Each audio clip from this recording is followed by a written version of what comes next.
I think there's a tremendous amount of frustration, but here's the other thing, Joe. It's those issues that I just mentioned. It's the readiness for change. It's an open seat for governor and Senate for the first time since '68 in Iowa. Our current governor is the least popular governor in America and has been for 4 quarters in a row. But this campaign is different, and we are running not just talking about how out of touch the current leaders are, but we're talking about the brokenness of the two-choice political system, which is not something that many people talk about, but I think that most voters feel it. They know it. Yeah. Because they're voting for people every single cycle where they're like, well, I guess I'm voting for you because I can't see myself voting for the other guy. And the truth is that we all know that there are people in both parties who are happy to take advantage of that situation. It allows them to be the lesser of the two evils, which is still evil. And so we're talking about that. We're talking about the fact that these parties don't deserve a monopoly on our choices because neither of them solve very many problems. And that's something that I think really resonates. There is so much anger and hatred and venom in American politics today. And it's partially because all you've got to do to win your race isn't solve problems for people. It's just convince them that the other guy is the scum of the earth. And it's tearing us apart. It's not just all of that venom in those political campaigns spreads to everywhere else in our culture. And you add on top of that social media, and we've just put ourselves in a really bad place here, where I think that our one of our biggest problems, one of our most fundamental problems, is the fact that voters feel trapped. And so we have these wave elections every 2 years because we're constantly dissatisfied. Right. But the truth is that we're constantly dissatisfied because of the system. And so we put that front and center at our town halls 100 times last year, Joe. We had people applaud the people in the room who were from the opposite political party of themselves. And then we would join together after doing that to sing the first verse of America the Beautiful. And usually by the time that was done, we'd have people in the room who were weepy or crying because it was the first time you'd been invited to see your neighbor as someone with value that you could work with despite your disagreements. Yeah, no, look, I've said this for a long time, having campaigned in all 50 states, and run campaigns, and literally, I'm showing my age here, but in all 50 of them, if you told me that the future of the country had to be decided in only one place, one state, it'd be Iowa. No, I mean that because if you go to those 99 counties and you really talk to the people and listen to them, they're fair, they're common sense, they're decent. The state, I've always been treated that, always felt that way. Yeah.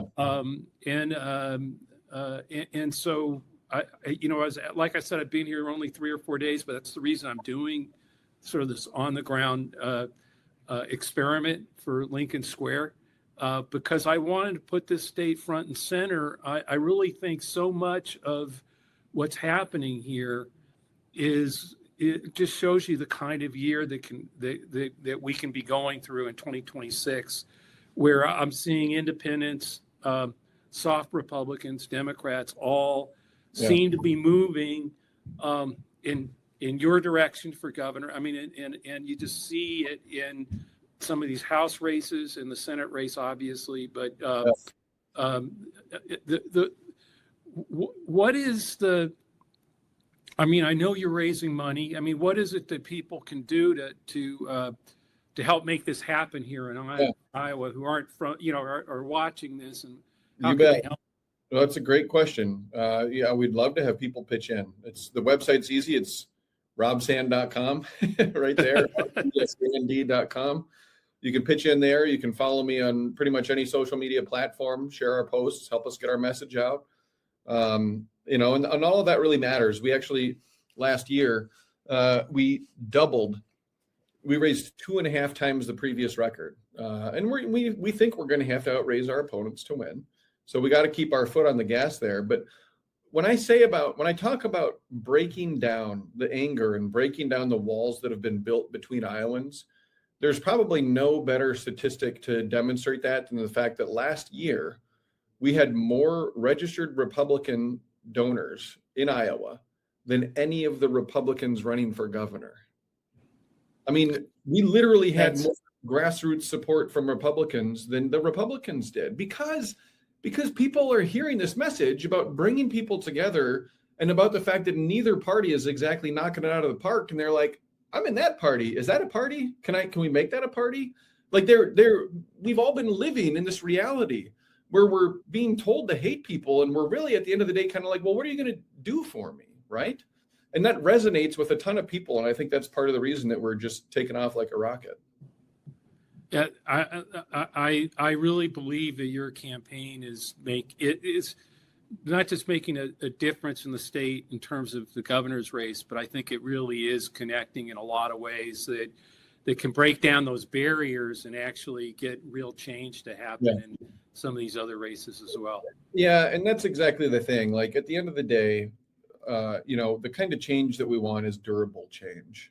I can't stand the thought that politics is some tug of war where it's two teams going back and forth and it doesn't advance our society and it doesn't make people's lives better. It's just running in and undoing your executive order and undoing the bill you passed. And we've got to find a way to break down these walls so that we can start doing the things that the vast majority of people agree on and get those changes in place. And the thing, Joe, to me about that is once you start working with somebody instead of trying to resist them, it gets easier to find those places.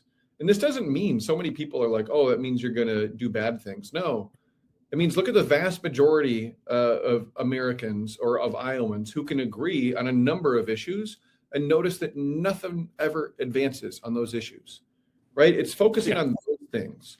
And a lot of them have to do with reforming our democracy because right now it's not functioning very well. And in the last, I'll try to stop on this, but Iowa is such a good place to do this in part because there is that fundamental decency that you spoke of. And we have in the past done this with our government to show that decency where we have said to politicians, yeah, look, we voted for you. We're not worshiping you. We were the first state in the country to create an independent redistricting commission to avoid gerrymandering. First state in the country to create a merit-based judicial selection system. So we made sure that judges are really qualified for the job, not just politically connected. We've had a history, a proud history of being among the first movers towards good government, not left or right, but forward. And I think people are ready to take that next step here in Iowa. So just for a minute, I'm going to push you into talking a little bit about what's happening on the Republican side, your potential opponents in the governor's race. Sure. Just get your take on how you contrast or what's going to happen there. So there's five guys running on the other side. I look at them all, and at the end of the day, you listen to what they have to talk about and you hear their pitch, and it's more or less the continuation of what Kim Reynolds has done with her governorship. So some of them have held this office, others have held that office. Two of them haven't really held any office, but it's essentially more of the same. And I think we're just at a place here where Iowans are like, look, people in this state, they understand you got to rotate the crops. When you've grown one thing for a couple of years, it doesn't mean you don't like it anymore. It just means that your soil now is needing a little bit of restoration, and you're going to plant something else to get that because you know that you need to have balance over the long term. And I think that's kind of where we are. We're just in one of those years where Iowans are like, okay, you had your turn. And everywhere I go, to be clear, I'm not telling people. What I say is I'm not telling you that you got to have the other party have 10 years of one party control. If you think that's the answer, go look at New York, right? Too few people with too much power for too long always breeds corruption. And so I think the answer is divided government. Put me in there as governor and I'll be working with a Republican legislature. We're going to have to do the things that both parties can find a way to agree on. I love the rotate the crops. I'm going to steal that. It's so good. It's exactly the right way to describe what. Credit to former governor and Ag Secretary Tom Vilsack.